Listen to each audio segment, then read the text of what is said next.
प्रिय बच्चों, कैसे हैं आप लोग। तो आज हम फिर से क्लास 10th की क्षितिज बुक का काव्यखंड का दूसरा पाठ राम लक्ष्मण परशुराम संवाद पढ़ेंगे। इसके पिछले 4 वीडियो में मैं 4 पद आपको पढ़ा चुकी हूँ और आज हम उसी कड़ी को आगे बढ़ाते हुए 5वां पद पढ़ेंगे। उम्मीद है कि आप लोगों को सब समझ में आ रहा होगा। तो चलिए हम 5वां पद शुरू करते हैं। तुम्हें तो कालु हाँक जन लावा और बार बार मोहि लाग बोलावा। सुनत लखन के बचन कठोरा परसु सुधारे धरऊ कर खोरा।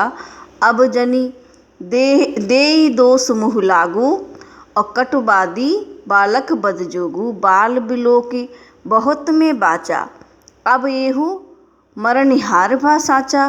कौशिक कहा क्षमय अपराधो बाल दोष गुण गनहि न साधु। ठीक है। खर कोठार में अकुरन को ही आगे अपराधी गुरुद्रोही। उतर देत छोड़ो बिन मारे केवल कौशिक सील तुम्हारे। न तयहि कटि कुठार कुठारे और गृह उरण होते हो श्रिम थोड़े। गाधि सुध कह हृदय हसी मुनिय हरे हर सूझ और अखमय खांड न ऊखमय अजो न बूझ अबूझ। तो पिछले चौथे पद में जब परशुराम जी अपनी वीरता का स्वयं ही बखान करने लगते हैं तो लक्ष्मण कहते हैं कि जो वीर पुरुष होते हैं वो अपनी वीरता तो रणक्षेत्र में दिखाते हैं, युद्ध के मैदान में दिखाते हैं, और कायर क्या करते हैं कि अपने मुंह से ही अपने बखान करने लगते हैं। इसी बात को आगे बढ़ाते हुए लक्ष्मण कहने लगते हैं, यहाँ वह परशुराम जी से कह रहे हैं कि तुम्हें तो कालु हाँक जन लावा।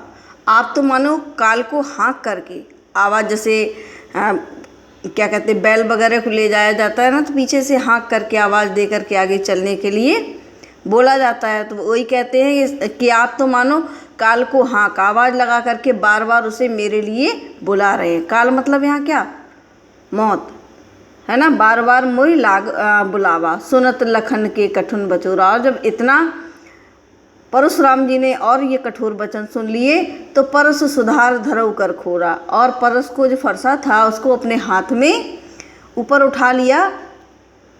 अर्थात उन्होंने फरसे को अपने हाथ में उठा करके बोले, अब जनि देव दोष मोहि लागू, कि अब आप लोग मुझे दोष न दें। कटुबादी बालक बद जोगू, यह कटुवचन बोलने वाला जो बालक है वो मारे जाने ही योग्य है। बद जोगू मतलब मारे जाने योग्य। बाल बिलो की बहुत में बाँचा, अब तक इसे क्या मैंने बालक समझ करके बहुत बचाया। बाँचा मीन्स बहुत बचाया, अर्थात क्षमा किया। परंतु अब येहू मरण हार भा साचा, परंतु अब यह सचमुच मरने ही वाला है, मरने के लिए ही यहाँ आया है। ठीक है। कौशिक कहा क्षमऊ अपराधु, और जब इतने प्रचंड रौद्र रूप में आ गए, इन पंक्तियों में क्या है, रौद्र रस है आपका। ठीक है। तो बाल बिलो की बहुत में बाँचा, यहाँ पर अनुप्रास अलंकार है। तो कौशिक जो थे, विश्वामित्र जी थे, जब उन्होंने देखा कि अरे परशुराम तो बहुत रौद्र रूप में आ गए हैं, तो तुरंत आगे बढ़ कर के कहने लगे, कौशिक कहा क्षमई अपराधु, इस बालक के अपराध को मुनिवर क्षमा कीजिए। बाल दोष गुण गुनहि न साधु, जो साधु या सज्जन व्यक्ति होते हैं बालकों के गुण और दोषों की गिनती नहीं करते हैं। आगे वो कहते हैं कि खर कुठार में अरुकन को ही, अर्थात कि मैं, परशुराम जी बोलने लगते हैं यहाँ कि तीखी धार वाले फरसे को धारण किए हुए हूँ, और मैं कैसा हूँ, अब मैं क्या कहते हैं, बिना अकुरन। अकुरन मतलब मेरे अंदर करुणा नहीं है, मैं दया से रहित हूँ, और कोही मीन्स बहुत क्रोधी हूँ। ठीक है। क्रोध, ऐसे मुझके सामने यह गुरुद्रोही और अपराधी उत्तर दे रहा है ना। आगे अपराधी गुरुद्रोही, और उसके आगे मेरे स्वभाव के आगे है ना, मेरे हाथ में कुठार है, मैं बहुत ही दया से रहित हूँ, क्रोधी हूँ। ऐसे व्यक्ति के आगे अपराधी बन करके द्रोह कर रहा है, गुरु का अपमान कर रहा है। ठीक है। उत्तर देत छोड़ो बिन मारो, इतना सब होने पर भी क्या कहते हैं वो, कि इतना सब होने पर भी तुम्हारे शील और प्रेम के कारण, केवल कौशिकशील तुम्हारे प्रेम और शील के कारण मैं आज इसको बिना मारे ही छोड़ रहा हूँ, अर्थात माफ़ कर दे रहा हूँ। न तो यही कटि कुठार कठोरे, नहीं तो इसे इस कठोर फरसे से काट करके बहुत गुरिन उरिन हो श्रम थोड़े, बहुत थोड़े श्रम के द्वारा मैं अपने गुरु के ऋण से ऋण हो जाता, अर्थात गुरु का ऋण मुझसे उतर जाता। ठीक है, तब न तो यही कुठार कठोरे और गुरु उरिन होते श्रम थोड़े, नहीं तो मैं क्या करता कि इसको यहीं पर इस कुठार से मार देता और बहुत थोड़े परिश्रम के द्वारा ही मैं गुरु का ऋण उतार देता। ठीक है, यहाँ विश्वामित्र जी अपने गुरु शिव की बात करते हैं और कहते हैं कि उनका बहुत सारा ऋण मेरे ऊपर गुरुदक्षिणा के रूप में बाकी है। ठीक है ना, और यहाँ परशुराम कह रहे हैं कि मेरे ऊपर मेरे आराध्य देव शिव का अर्थात गुरु का बहुत सारा ऋण बाकी है और मैं इस उद्दंड बालक को मार करके उस ऋण से ऋण हो जाता, अर्थात मुक्त हो जाता।